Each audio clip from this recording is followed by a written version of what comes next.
Hello, friends, and welcome to Mysterious Lost. Welcome to Florida, where the sun shines bright, but shadows hide unsettling secrets. In this video, we'll explore the puzzling cases of people who have gone missing here. Join us on a journey through Florida to discover the mysteries of these unsolved disappearances. Eileen Maryanne Gillis. 71-year-old woman was last seen leaving her residence in the 200 block of Tanner Road in Florahome, Florida at 11:30 a.m. on February 25, 1994. Eileen was 5'4", 170 pounds, and her ears are pierced. She left to take her daily walk and has never been heard from again. Gillis suffers from Alzheimer's disease and a heart condition, and she was also in the early stages of Parkinson's disease at the time of her disappearance. Due to her medical conditions, Gillis had a tendency to wander away from home. An extensive search of the area turned up no indication of her whereabouts, and it's possible she met with foul play. Her case remains unsolved. Kimberly OConnell. 42-year-old O'Connell was last seen walking on New York Avenue toward US 19 in Hudson, Florida during the late afternoon hours of July 5, 2009. She has never been heard from again. She was wearing blue jeans and a pink tank top or shirt. O'Connell has a history of drug abuse. She has a tattoo on her left hip. Originally it was of the name Massimo, but this was later covered up with a small butterfly and flowers. O'Connell's boyfriend, James Jimmy Rappa, was the last person to see her. He stated they got into an argument and she left their home angrily, on foot, and he never saw her again.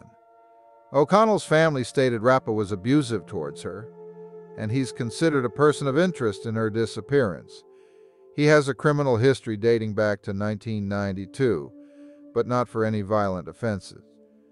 Foul play is suspected in O'Connell's disappearance. She left behind a teenage son. Her case remains unsolved. Aisha Gilmore.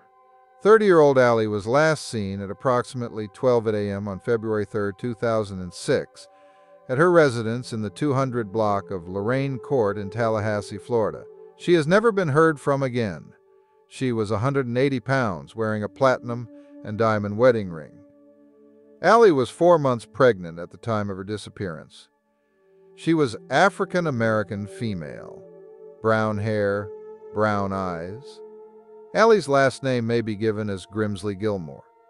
She has pierced ears and a birthmark on her abdomen, and a tattoo of her first name Ali on the right side of her chest. There were no signs of a struggle in or around her residence, and nothing appeared to have been taken, but her bedroom light and the front door floodlight were left on. The house was locked, except for one window in the spare bedroom. Allie's vehicle was left in her driveway with her purse and work keys inside, but her house keys and car keys were missing. Allie and her husband, James Gilmore, were having marital problems at the time she went missing. He had moved out of their home, and she was seeing another man. Allie wanted to try to reconcile with James, and the couple was undergoing counseling together. They had a counseling appointment together for the day after Allie's disappearance, but both of them missed it. That day, James left a message at his wife's workplace, apologizing for missing the session and saying he had overslept. James has passed a voice stress test about Allie's disappearance and has cooperated fully with investigators. Authorities believe Allie disappeared under suspicious circumstances and may have met with foul play. She was excited and happy about the upcoming birth of her baby and believed she would get back together with James.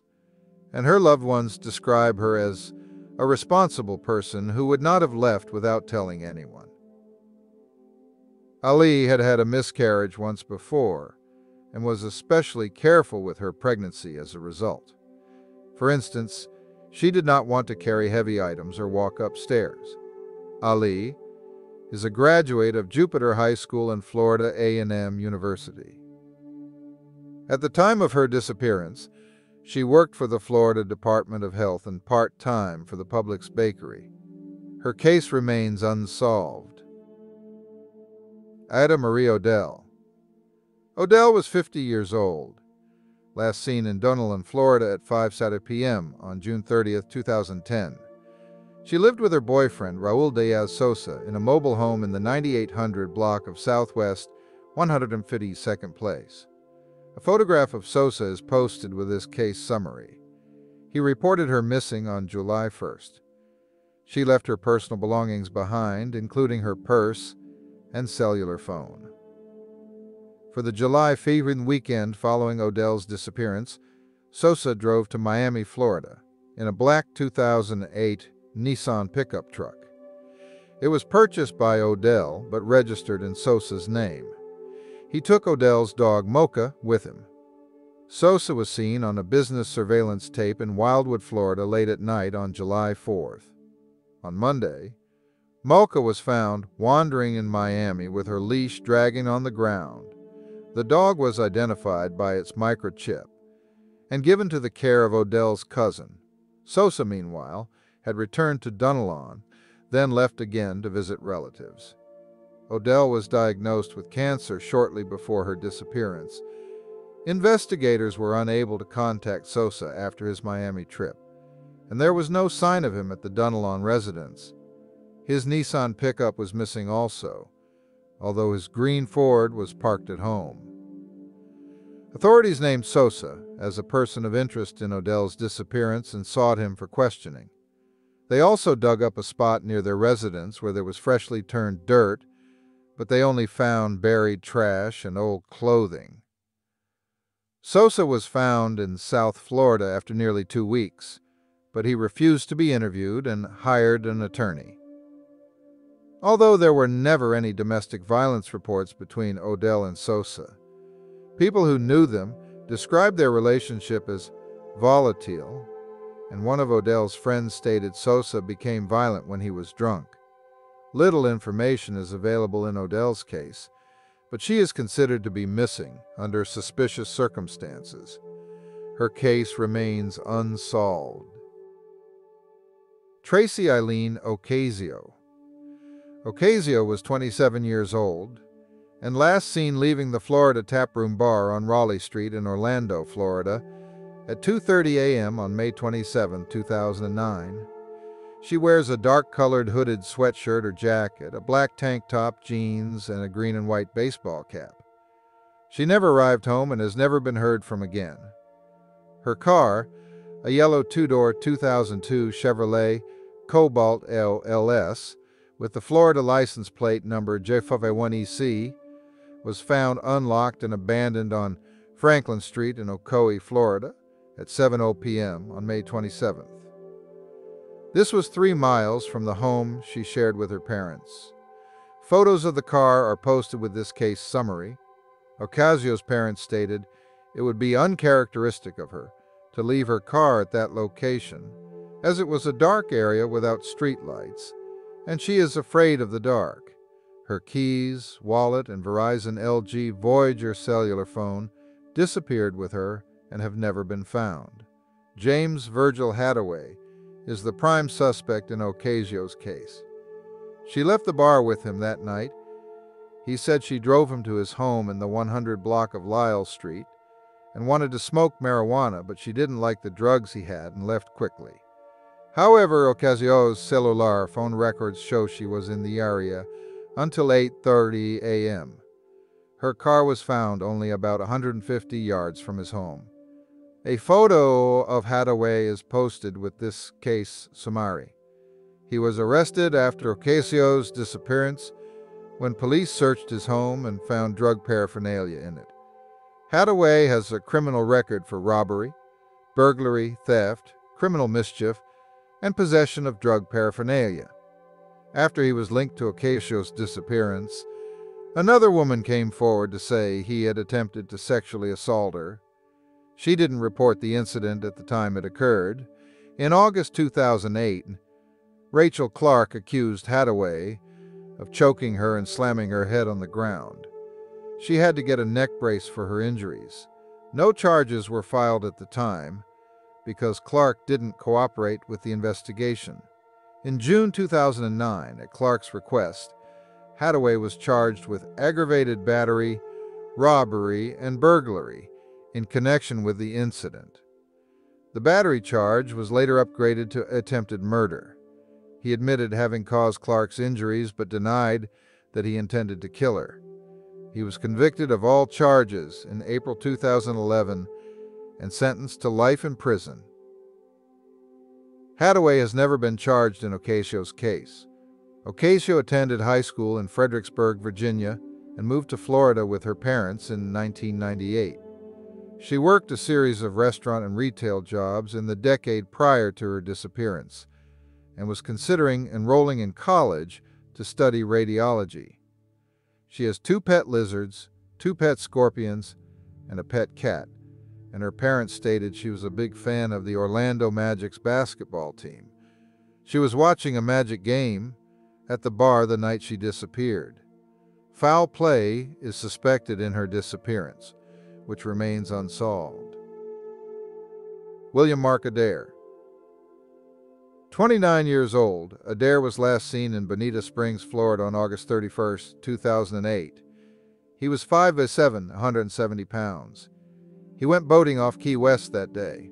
At 2:30 p.m., he sent a text message to a family friend, saying he was going back to shore. He never arrived. He left his truck and trailer parked at the marina at John Pennekamp. Coral Reef State Park in Key Largo, Florida. Hurricane Ike was passing nearby on the day of Adair's disappearance, and the marina he'd launched from was evacuated. Adair's boat, a 17-foot single-engine sailfish with a center console and awning, was recovered 2 weeks after his disappearance.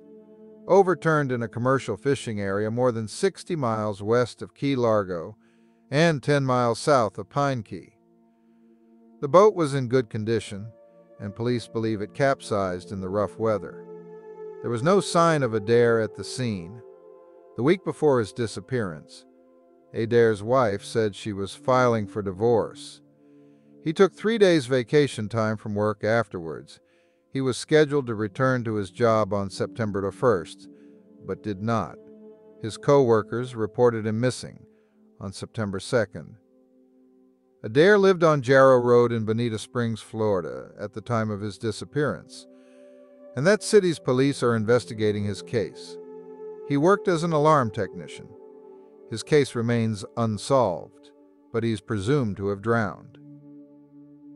Patricia Elaine Action. 25-year-old Action was last seen leaving the Ramada Inn Lounge on US 19 North and State Route 60 in Clearwater at 11:30 p.m. on May 26, 1978. She was 5'4", 96 pounds. She was wearing a beige jumpsuit with pink, green, and yellow stripes, carrying a light brown shoulder purse with 3 compartments. She had moved in with her parents 6 weeks before her disappearance, after she filed for divorce and was forced to drop out of Stetson University due to an illness. She had recently taken a job at the Kapok Tree Inn. She had just gotten her paycheck and had gone out to the Ramada Inn Lounge that night after work to celebrate with friends. After about half an hour in the lounge, during which time she had half a drink, Action said she was going to the bathroom and would return in a few minutes. She took her purse with her. The employees didn't notice anything amiss at the time. Action never returned to her friends, never came home, and has never been heard from again. Her parents stated they did not attempt to control her life, but she was always good about keeping them informed where she was and what she was doing. Her parents reported her missing the day after she was last seen. 4 days after Action's disappearance, her car, a white 2-door 1969 Chevrolet Malibu, turned up abandoned on US 19 in Tarpon Springs, Florida. She had been raised in that city and graduated from Tarpon Springs High School. Her purse was not inside the vehicle when it was found. A substantial amount of type O blood was splattered inside the vehicle, on the front seat, floorboard, and keys. There was enough blood to indicate someone had sustained a severe, possibly fatal injury. Authorities couldn't determine whether it was Action's blood, although it was her type. Her shoes were also inside the car, but there was no indication of her whereabouts at the scene. Action is considered to be missing under suspicious circumstances, and foul play is suspected in her case, which remains unsolved. Lauron Abassi. Abassi was 45 years old, last seen in Boca Raton, Florida on December 27, 1994. He told his wife of 7 years he needed to handle some quick business at the airport, and she offered to go along with him, but he said no. Abassi was 5'8", 160 pounds. He had gotten a letter saying he needed to update his flying record in order to keep his commercial flying license current, and he thought he had to just change something in the computer at the airport and would be back soon. In fact, he had to make a flight. In order to carry passengers, every pilot was required to complete 3 takeoffs and 3 landings every 90 days. Abassi rented a brown, single-engine 1978 Piper Warrior airplane with light gold trim from Boca Aviation, paying $75 for an hour. He indicated he was going to fly locally and practice touch-and-go landings. He left the ground at 1:35 p.m. He didn't file a flight plan. It wasn't required for flights within a 50-mile radius. He also didn't bring along emergency equipment, such as flares, life jackets, or rafts. Abassi never returned home and has never been heard from again. The airplane had enough fuel to last about 4 hours flying at 138 miles per hour. The emergency locating transmitter inside can be turned on manually or go off automatically at impact. Searches didn't detect any signals. An extensive search of the ocean turned up no indication of Abassi or the plane. Abassi and his wife had moved to Boca Raton from the city of Rouen in France 4 years before his disappearance. He had held a pilot's license in France and had been flying for at least 7 years, and he was trying to find a job as a commercial pilot or a flight instructor when he disappeared. His body has never been found. Lloyd Raymond Gilsdorf, Jr. 31-year-old Gilsdorf was last seen in Pensacola, Florida, on July 29, 1984. He was 5'6", 5'7", 160 pounds with brown hair, blue eyes. Gilsdorf had his hair in a hippie-type style at the time of his disappearance, with a mustache and full beard. He has a tattoo of the cartoon character Snoopy on his left arm and a tattoo of a zigzag on his right arm. He told his parents he'd gotten a phony call from an offshore oil company offering him a job. A man from Houston, Texas had sent him a prepaid bus ticket, and someone was going to meet him in New Orleans, Louisiana, to take him to the job site. He was glad to get the job as he'd gone through a divorce and was trying to get back on his feet. Gilsdorf boarded a Trailways bus at the downtown bus station en route to Louisiana, but it's unclear whether he ever arrived there. He has never been heard from again. After 3 months passed without any word from him, Gilsdorf's mother sent a registered letter to the Houston man who had paid for her son's bus ticket. The letter was returned undeliverable, and his mother reported him missing on January 10, 1985, almost 6 months after he'd left Pensacola. Foul play is suspected in Gilsdorf's disappearance. His mother believed he was purposely lured to the bus station to be murdered. Nevertheless, when she died in 1998, he was listed in her obituary as having survivor. Gilsdorf has 9 siblings. His case remains unsolved. Timothy Allen Atkins. 27-year-old Atkins was last seen out on the Gulf of Mexico, 16 miles west of Tarpon Springs, Florida, on July 19, 1987. He was scuba diving with a friend. Both of them surfaced and began swimming to their boat. Atkins' friend made it safely to the boat, but Atkins vanished and has never been heard from again. The United States Coast Guard searched for him and located his oxygen tank and wetsuit. He is believed to have died in a mishap at sea. If you found this information valuable and want to stay updated on missing persons cases in Florida and across the nation, don't forget to subscribe to our channel and hit that notification bell so you never miss an update. And if you have any information about any of the missing persons we've discussed today, please reach out to the appropriate authorities. Your help could bring these individuals back to their loved ones. Thank you for joining us in the search for answers and the quest to reunite families. Together we can make a difference. Until next time, stay safe, stay vigilant, and let's continue to bring hope to those who need it most.